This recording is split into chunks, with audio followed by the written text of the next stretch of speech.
Welcome to The Explainer. Today, we're opening up the rulebook for one of Africa's largest economies. We're going to explore the web of laws that dictates how Nigeria manages its incredible public wealth, from the highest constitution right down to the daily accounting manual.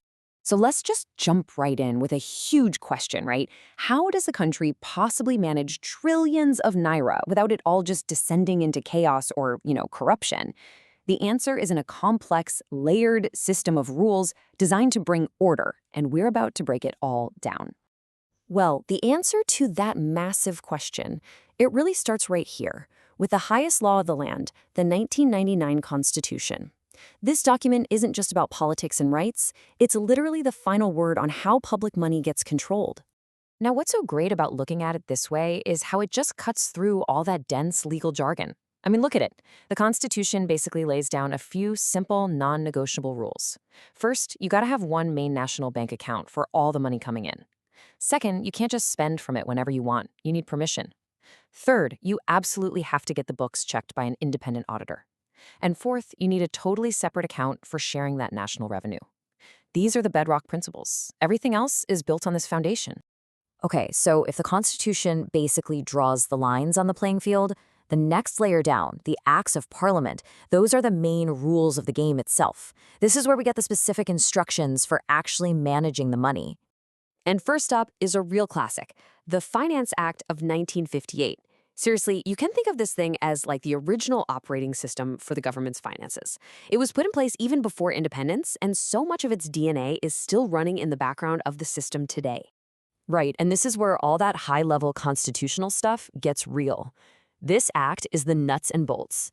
It tells people exactly what kind of books to keep, how to manage that central bank account we just talked about, what to do with investments, and how to create that yearly financial report card for the whole country. It's all about basic financial discipline across the board. Okay, now let's jump forward in time, way forward to 2007, because this is when the rulebook gets a serious, major upgrade. The Fiscal Responsibility Act.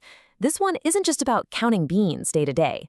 No, this is about playing the long game, thinking strategically to make the entire national economy more stable and predictable. And you can really see the massive shift in thinking right here. Instead of just planning 1 year at a time, this act forces the government to look 3 years into the future with something called the MTEF, the Medium-Term Expenditure Framework. It also set up a whole new commission just to enforce these rules and, crucially, put some hard limits on how much debt the government can take on. It's all about foresight over short-term fixes.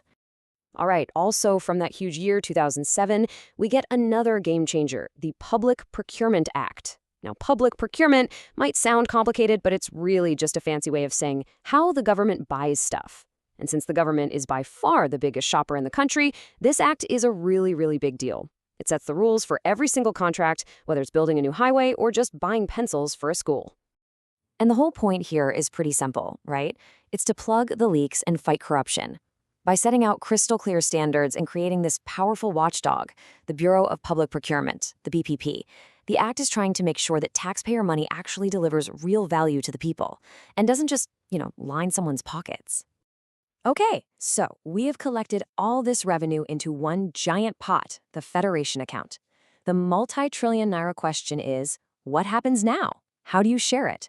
Well, this act, the Allocation of Revenue Act, is the answer. It's the official formula for slicing up the national cake. And this is where it all gets very real for everybody. This is where the money actually meets the people. The act lays out a formula, it sets up a committee, and that's how the revenue gets divided up between the federal government, all the states, and the local governments. This process literally determines the budget for your local clinic or the funds available to fix the roads in your state.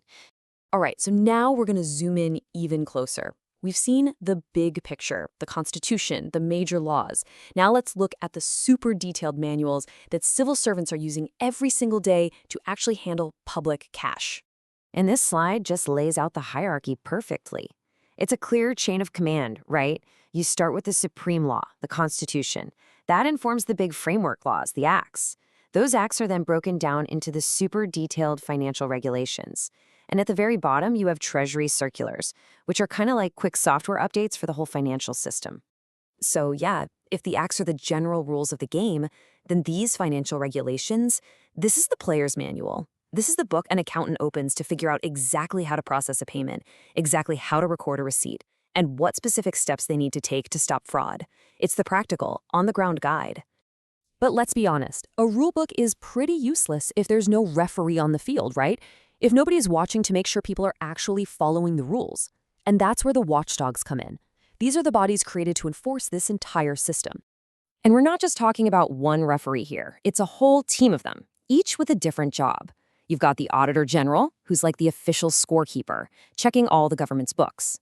You've got the big-name anti-corruption agencies you've probably heard of, the ICPC and the EFCC. And then you have these specialized watchdogs, like NATI, which focuses only on that super important oil and gas sector. It's a multi-layered defense. Okay, so we've taken quite a journey, right? From the highest level of the Constitution down to the daily manuals and the referees on the field. But let's pull back for a second and ask, what's the point? Why have this incredibly complex system in the first place? Well, when you strip it all away, it really comes down to these three massive goals. First, accountability, so we know who is responsible for what. Second, transparency, so everybody can see where the money comes from and where it's going. And third, economic stability, to make sure the nation's wealth is managed smartly for the future. I mean, this entire framework, it's the bedrock of public trust.